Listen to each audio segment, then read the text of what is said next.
Today we're talking about Kandahar. This is the story of a CIA agent who gets trapped inside Afghanistan. The problem is, now the enemies know his real identity, so they start searching for him everywhere, but somehow he has to get out of there alive. The story starts in Iran. We see a group of Iranian soldiers standing near a machine. Two men have come to repair it, Tom Harris and Oliver. They begin fixing the machine, but the soldiers don't know these two are actually undercover agents.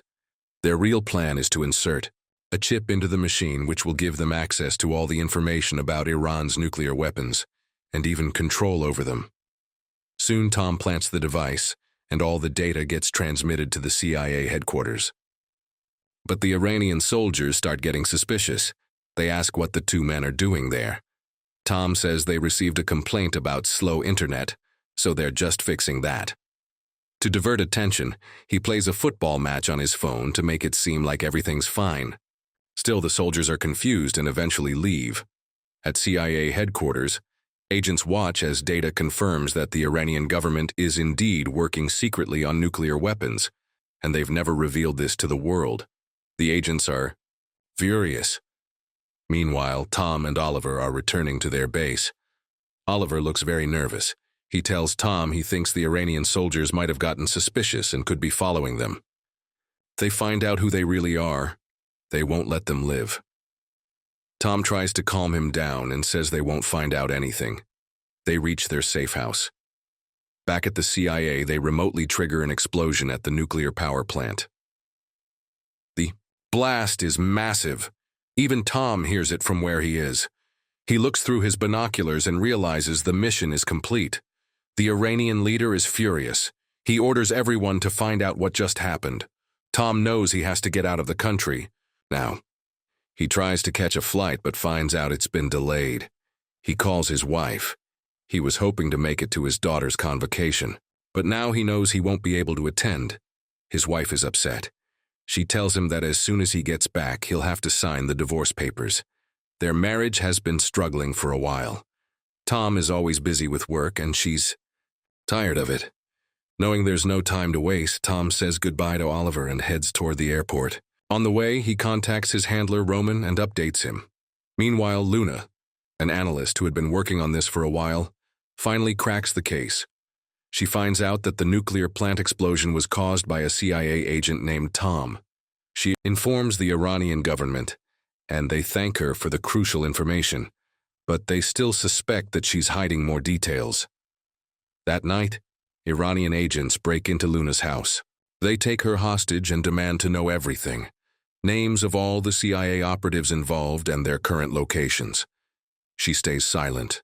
They threaten to kill her daughter if she doesn't talk. Luna is terrified but still doesn't give. Meanwhile, Tom is at the airport, buying a toy for his daughter as a gift. Just then, Roman messages him and calls him over for a meeting. Roman offers Tom another mission, this time in Afghanistan. But Tom refuses. He says he's done with missions. He wants to go back home and spend time with his daughter. Roman then shows him a big pile of cash and says it's a quick job, just a few days. The money could secure his daughter's future. Tom hesitates, but finally agrees. He just has one condition. He needs a translator in Afghanistan. So Roman introduces him to Mohammed, an Afghan man who used to live in America but has now returned. Mohammed meets Tom, and they begin the journey together. At the same time, Roman sees news reports everywhere. America has destroyed Iran's nuclear plant. It's become global news. Tom and Mohammed enter Afghanistan. Mohammed's first stop is his son's grave. He pays his respects. Elsewhere, a photo of Tom is being shown on TV. The Iranian government now knows what he looks like and are actively looking for him. They've also identified Oliver, but Oliver is already dead. Their next target is Tom. Roman updates his superiors. He explains the situation. Both Iran and Afghanistan are after Tom now, and even China has joined in. Things are about to get very dangerous for him. He calls Tom and tells him that his identity is fully exposed. Everyone's after him now. Their mission is delayed, so the priority is to get Tom out, alive. Mohammed overhears this and is shocked. He thought he was only hired as a translator, but now he realizes his life is also in danger. Tom tells him, "There's no turning back. They have to escape together." Roman then talks to the CIA and tells them they only have 30 hours to get Tom to Kandahar. That's where a British extraction team will be waiting. After that, the team will leave. It's now or never. Tom gets ready to leave with Mohammed as fast as possible. Their only goal now is to reach Kandahar within 30 hours. But the news has already spread everywhere. Everyone knows Tom is the CIA agent behind the blast, and they all want to catch him. Even Pakistani agents and Taliban forces now know about him. We're introduced to a man named Nasser. He's an ISI agent, and his full name is Kahil Nasser. News of the blast is spreading globally, and everyone wants to catch the CIA agent, especially ISI. They want to capture Tom alive and sell him to the highest bidder. At the ISI headquarters, an officer calls Nasser and explains everything. Even though he's on leave, he agrees to take the mission. He quickly activates all his contacts and starts gathering intel. Eventually, he finds out where Tom is heading. He boards a truck and begins his journey. As the truck door opens at the drop-off point, we see Nasir riding out on a motorbike. Meanwhile, Tom and Mohammed arrive at a marketplace. They know their car might be tracked, so they park it and look for another one. Tom notices an unlocked car and quickly gets in with Mohammed. They drive away. But a few miles down, they hit a long traffic jam. Just then, Iranian agents show up. And Shah, an Afghan warlord, is also there, looking for Tom. Nasser arrives too, along with other agents from ISI. Everyone is scanning the area for Tom. Nasser sees Tom's vehicle and starts tailing it. But he crashes into another car, which draws attention. People begin surrounding his vehicle. Realizing he's about to get caught, Tom quickly starts the engine and takes off in the opposite direction. Gunshots are fired at him from every direction, but Tom keeps going. He swerves, dodges bullets, and shoots back when needed. After an intense chase, they escape to a deserted area. There, Tom realizes one of their tires has blown out. They're forced to stop. Tom tells Mohammed to stay alert while he changes the tire. Mohammed says to keep an eye on the motorbike guy. He's dangerous and had been following them for a while. As Tom watches the surroundings, Mohammed begins changing the tire. But soon, Mohammed starts to feel weak and scared. He tells Tom he can't go on. He was only here to help as a translator, but now he feels like he's being hunted too. He starts packing his things and says he's leaving. Tom tries to stop him, but Mohammed doesn't listen. He says he came to Afghanistan to find his sister-in-law Fatima, and he's going to search for her. At that moment, they see a boy holding a remote. Tom panics, thinking it might be for a bomb. Tom and Mohammed keep moving. They are now just 20 miles from Kandahar. Night falls. They use night vision gear to drive without headlights so no one can track them. Suddenly, Tom hears a strange sound, not from the tire but something else. He looks out the window and sees a helicopter following them. The chopper starts firing at their vehicle. Tom shoots back, trying to disable it. After an intense exchange of gunfire, the helicopter is finally shot down and crashes. Tom and Mohammed rush to a nearby cave to hide and rest for the night. While sitting inside, they talk. Mohammed shares that he was born in Afghanistan, but this time he returned for one reason: to find his sister-in-law, Fatima. She was a teacher but mysteriously went missing. He's been searching for her ever since. His son was killed by a warlord named Ismail, and since then he's hated Afghanistan. He wanted to stay far away from this land, but fate brought him back. Tom tells Mohammed that he deeply respects him and all translators like him. He understands how dangerous their work is. He thanks Mohammed sincerely and promises to help him find Fatima.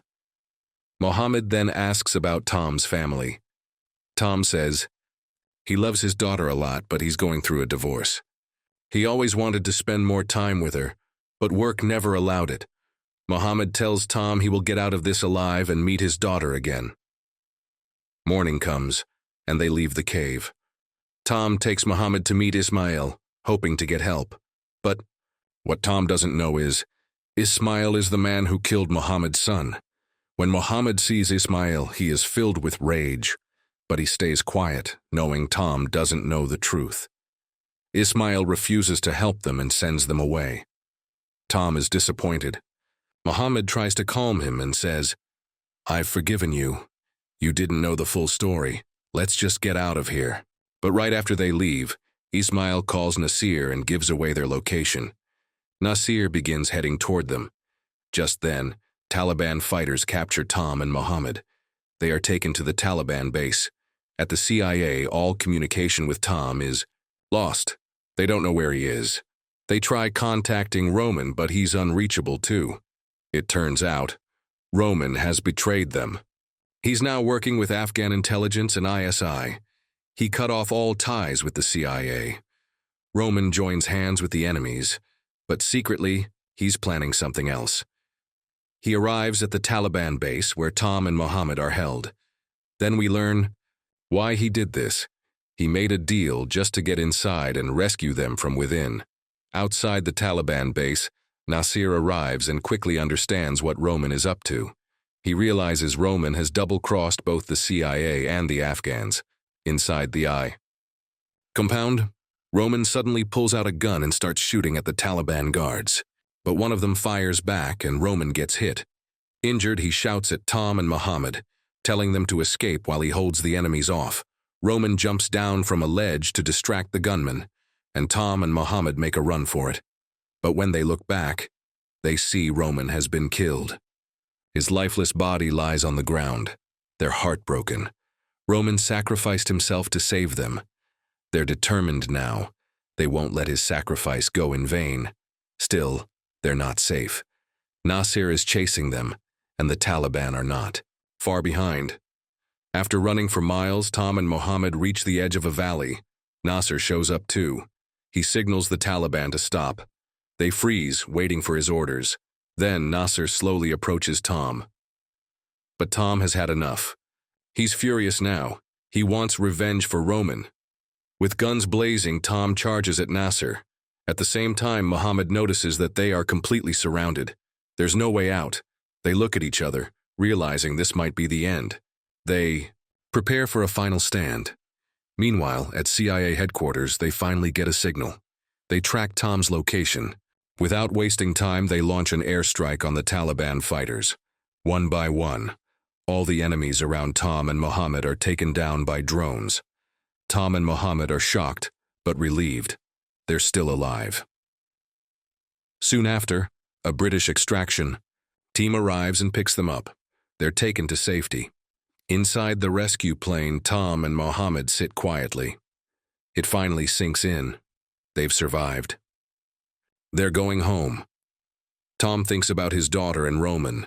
Mohammed thinks of his family and Fatima. Tom promises Mohammed, "Once we reach America and things settle, we'll come back to Afghanistan and find Fatima." Mohammed looks at him gratefully and thanks him. The plane lands in America. Tom is finally reunited with his daughter.